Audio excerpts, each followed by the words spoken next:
Hello everybody and welcome to the barbecue shop here at Hayes Garden World. As always, we're joined by top barbecue chef, Mr. Richard Holden. Hi folks.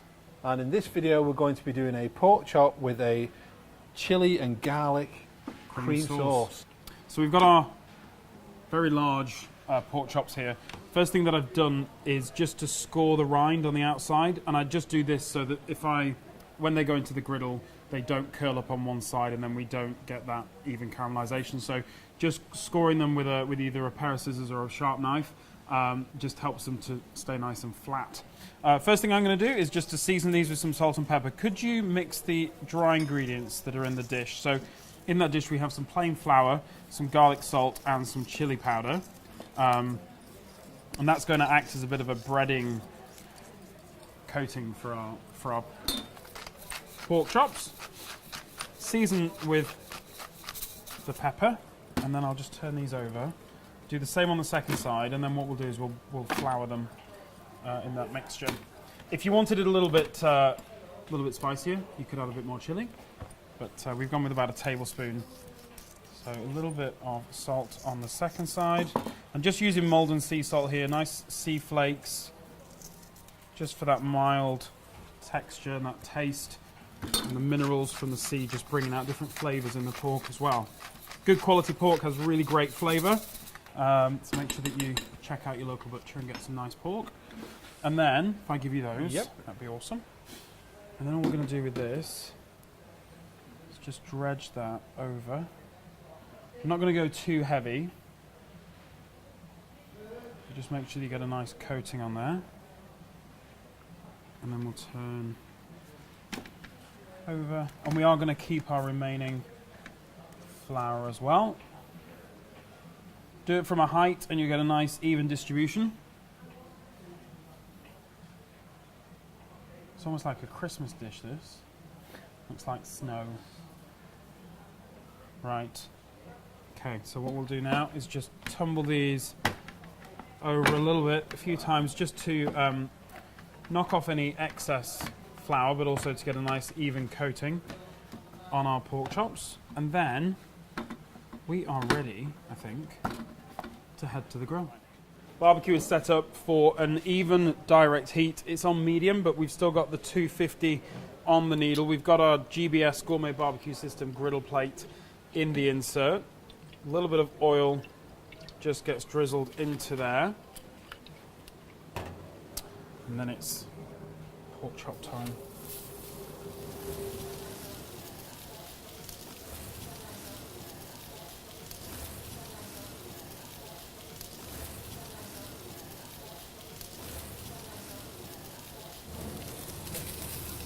So our pork chops are all in. I was a little bit concerned that they wouldn't fit in because they are quite sizable, but they have fit in. Just going to close the lid on those. We've gone for the griddle for two reasons. One is a nice even coloration on those pork chops, but also when it comes to the chili garlic cream sauce, we obviously need something to hold all those liquids with the cream and the stock. So we're going to start the coloration off. We're going to develop some flavours on the bottom of the griddle, and then we'll come back in a few moments, turn those over, and keep going with the recipe. Okay, so let's have a look at these little guys. Beautiful bit of colour on there. Turn these over, get them.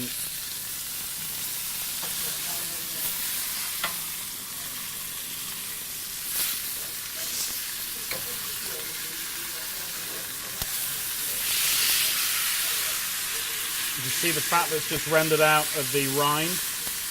You want to keep that in the pan because that'll be flavour. A nice bit of colour. We'll give those the same amount of time on the second side. Okay, so let's have a look at these. These can go up onto the top shelf again. We colour them on both sides, and we've got that the rind starting to render out. We've got some nice juices left in the pan from that fat, so we're going to tip our onions straight in. I'm going to start to gather up some of those caramelised bits that have just caught on the cast iron. We don't need to add any oil at this point. If you're cooking this recipe and your griddle starts to look a little bit dry, you can add a little bit of extra rapeseed oil, but we've got enough in ours here. So a little bit breezy. Let's just pop that lid down. We're going to leave those Soften them down. If you want to caramelize them, you can, but we're just going to soften those down, and then we're going to move on to the next part. The onions are caramelized. It's time to make our sauce. So we're going to basically make kind of like a bechamel sauce, but rather than using milk, we're going to use stock. So we've got our onions in. We're going to start off by adding some butter, about 2 tablespoons of butter. That's going to go in. I'm going to melt that down, and into that, we're going to add some of our reserved flour mix. So this is the flour with the garlic powder and the chili. So we're not going to use all of this because otherwise it would just come out quite gloopy and claggy. So we're just going to sprinkle in a good 2 tablespoons, maybe 2.5 tablespoons of the flour mixture. Pop that there. And then we're going to cook this out. And it's really important to do this stage because otherwise you'll end up with a sauce that just tastes floury. Okay. Now at this point, the flour will absorb the butter and it will go quite thick, but then it's going to be the stock and the cream that will loosen this down. The flour is your thickening agent. Okay. Getting into a little bit of classic French cuisine here, but it's really quite simple. And if you've ever made a bechamel before and you're worried that it's going to go lumpy, don't, because the onions will help that not to happen. So we can get the stock. Let's pop that all in. And we're just using a stock cube for this. If you've got fresh stock, by all means, go ahead and use that. So just work those little bits of onion roux. And just loosen the bottom of the pan. This is the beauty of cooking on your barbecue. All the slop. Anything that spills just goes in the bottom of the barbecue. So just bring that together. Make sure that the stock is incorporated into that buttery flour mixture. And then what we need to do is just add in some of the cream. Now this is a little 150 ml pot of cream. We're going to roughly eyeball this. We're looking for about 60 mils. A little bit more. Are you going on shots? A little bit more. In for a penny, in for a pound. These are quite large pork chops. There we go. Bring that together with the wooden spoon. And then what we'll do is we'll put the lid down on that. We'll let that all come to the boil and just bubble away for a few moments, just until it thickens nicely. And then we'll plate this up. We'll check the temperature on our pork chops, and then we'll plate this up. There we go. Sauce is nicely thickened. We've got this nicely reduced down. It's changed colour slightly because the chili powder has just given a nice colour to it. So if I can get you to take that out for me, Ian, and just pop that on the trivet. There we go. I'll try not to make a mess with that. The pork chops, we'll just check these for temperature using the digital probe. And they are mid-60s. And we have, if you have well-sourced pork, you can go to mid-60s. If you're not sure, just go to 75 and you will be good to go. If I can get the utensils off that end. All right. What I'll do is I'll pop the pork chops on the wooden board. Okay. And then put these on here.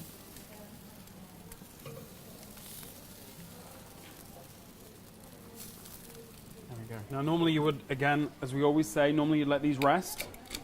But we are just going to...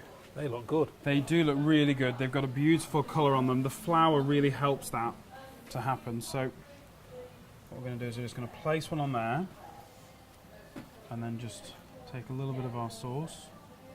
Let's bring the plate to the sauce.